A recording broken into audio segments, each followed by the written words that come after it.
Most people at some stage or another have received a telephone call, an email, a letter, or some other kind of conduct that they didn't like. But at what point does this sort of conduct become unacceptable to the point that the person doing it should be criminally liable? And what sort of definitions do we have in law that prevents just about anybody making such a criminal claim against someone else just because they don't like the conduct?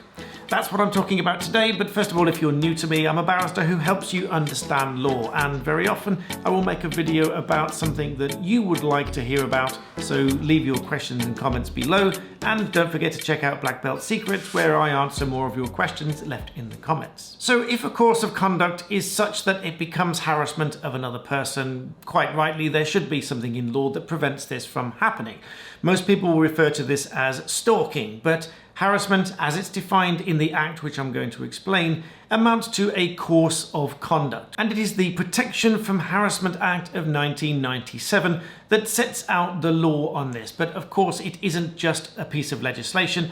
There are several cases that discuss and make rulings on what amounts to harassment, what amounts to a course of conduct, and whether such conduct should have criminal implications. Section 1 of the Protection from Harassment Act 1997 states, "A person must not pursue a course of conduct which amounts to harassment of another and which he knows or ought to know amounts to harassment of the other." Or in the case where there are two or more people, a person must not pursue a course of conduct which involves harassment of two or more persons and which he knows or ought to have known involves harassment of those persons and by which he intends to persuade any person, whether or not one of those mentioned above, not to do something that he is entitled or required to do, or to do something that he is not under any obligation to do.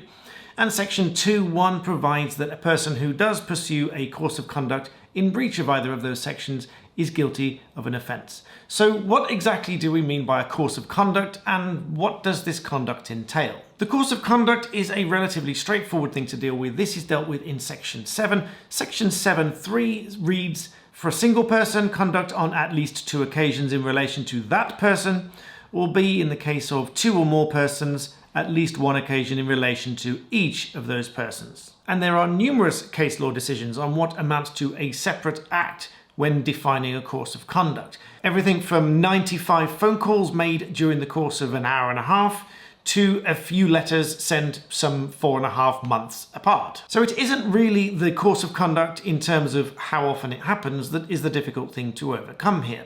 What is more difficult is the nature of that conduct and whether it should attach criminal liability. And this is indeed something which is very much more difficult for a prosecution to overcome. The closest definition we have in the Act of harassment is provided in Section 7. Section 7.2 reads, "References to harassing a person include alarming that person or causing that person distress." And in a legal sense, harassment is generally understood to be improper, oppressive, and unreasonable conduct which is targeted and calculated to produce that result of the definition in Section 7. And as with many areas of law, it is very important that the meaning of these definitions is not lost, not least of which when a judge is directing the jury as to what the jury is supposed to find in its deliberations. This was particularly relevant in the case of Crown and N in 2016, where a conviction was found to be safe because the judge had misdirected the jury as to the meaning of harassment. The learned judge had directed the jury as to the meaning of harassment to be causing alarm and distress, but had omitted or left out any reference to oppression. The difference between the two, i.e. the leaving out of the relevance of oppression, was a significant one because it ultimately went to the threshold of the conduct that warranted a criminal sanction. In other words, there are many different actions which people may find objectionable and indeed may cause them alarm and distress, but that does not necessarily mean that it amounts to harassment. Somebody might receive a letter that they don't like, they might receive an email that they don't like. They may find it objectionable. It may cause them alarm and distress. But that doesn't necessarily mean all of this amounts to harassment, or that any number of letters or emails taken together would amount to harassment either. As with most legal cases, they need to be taken on their own individual facts. For example, in Thomas and News Group Newspapers Limited, publishing of a whole series of articles could amount to harassment for the purposes of the Act, whereas in 2011 the Court of Appeal clarified that in addition to the statutory requirements, the prosecution had to prove that the course of conduct was calculated to cause alarm or distress, that the course of conduct was targeted specifically at that individual, and that it was oppressive and unreasonable in all the circumstances. So again, as with any case, a careful assessment of the nature and the purpose of any such conduct complained of must be undertaken, whether it was communication by way of letters, emails, or whether it was by physical conduct, such as turning up at somebody's address. Section 1.3 of the Act provides that